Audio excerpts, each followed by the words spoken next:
ஏன்டா என்னாச்சு? கோல்டு வாங்க போனால் ஒரு ரேட்டு, விற்க போனால் ஒரு ரேட்டு, என்னன்னே புரியல.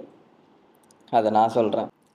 ஜுவல்லரி வாங்குறவங்க ஃபஸ்ட்டு எதுக்காக வாங்குறோன்னு யோசிச்சு வாங்கணும். சேவிங்ஸ்க்காக வாங்குகிறோமா, இல்லை ஸ்பெஷல் ஒகேஷன் டெய்லி யூஸ்க்காக வாங்குகிறோமான்னு பார்த்து வாங்க.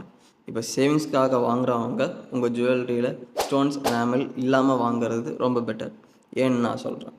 இப்போ நீங்கள் ஒரு ஜுவல்லரி வாங்குறீங்க, சேவிங்ஸ்க்காக வாங்குறீங்க, ஒரு 2-3 இயர்ஸ்க்கு அப்புறம் விற்க போகிறீங்கன்னா அந்த ஜுவல்லரியில் கண்டிப்பாக உங்கள் நகையில் இருக்க ஸ்டோன்ஸ் எனாமல் வெயிட்டெல்லாம் கழிச்சிட்டு தான் உங்களுக்கு வந்து ரீசேல் பண்ணுவாங்க.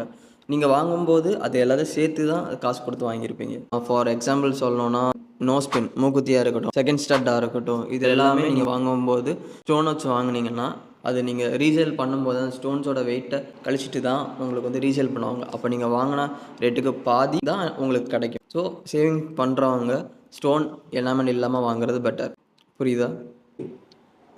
சரி, இப்போ நீங்கள் எதை விற்க போனால்? புதுசாக iPhone 16 லான்ச் ஆகிருக்கு, அதான். அப்போ என் செயின் வரட்டா மாமே.